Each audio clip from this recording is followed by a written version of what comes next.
और इस वक्त एक बड़ी खबर आपको बता दें कि देवेंद्र फडणवीस ने इस्तीफा दे दिया है सीएम पद से। और आपको बता दें कि बकायदा एक प्रेस कॉन्फ्रेंस भी वो कर रहे हैं, लेकिन इस बीच उन्होंने ये बताया कि राज्यपाल ने मेरा इस्तीफा मंजूर कर लिया है, स्वीकार कर लिया है। महाराष्ट्र की जनता का आभार व्यक्त करते हुए देवेंद्र फडणवीस उन्होंने कहा कि ईमानदारी से उन्होंने 5 साल सरकार चलाई। अनौपचारिक चर्चा करत होतो त्यावेळेस स्पष्टपणे सांगितलं की माझ्या समोर या प्रकारचा निर्णय झालेला नाही, तथापि तो उद्धवजींमध्ये आणि आमचे अध्यक्ष अमितभाई शहांमध्ये झाला असेल तर तो त्या दोघांनाच माहिती आहे, त्याची मला कल्पना नाही।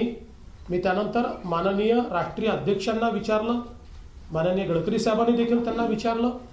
त्यांनी सांगितलं की या संदर्भात मी कुठलाही शब्द दिला नाही, या संदर्भात निर्णय झाला नव्हता। त्यामुळे भारतीय जनता पक्षाने जी भूमिका मांडली ती प्रामाणिकपणे मांडली, कोणाला खोटं ठरवण्याकरता काही चुकीचं सांगण्याकरता ही मांडलेली भूमिका नाही। मला असं वाटतं की या संदर्भात जे काही गैरसमज झाले असतील तर ते आपापसातल्या चर्चेतनं संपवणं सहज शक्य होतं,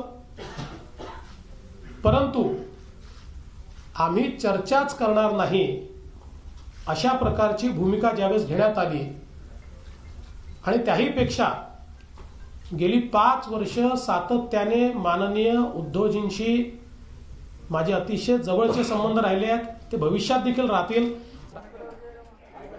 तो हालांकि मराठी में बोल रहे थे देवेंद्र फडणवीस, लेकिन ये बताते हुए कि 5 साल मैंने महाराष्ट्र की जनता की सेवा की, इस सियासी संकट के बीच जो खींचतान जारी है, अब मुख्यमंत्री पद से इस्तीफा दे दिया है। जाहिर सी बात है कि अब राष्ट्रपति शासन लगना तय है। एक ब्रेक के लिए हमें यहाँ पर रुकना होगा।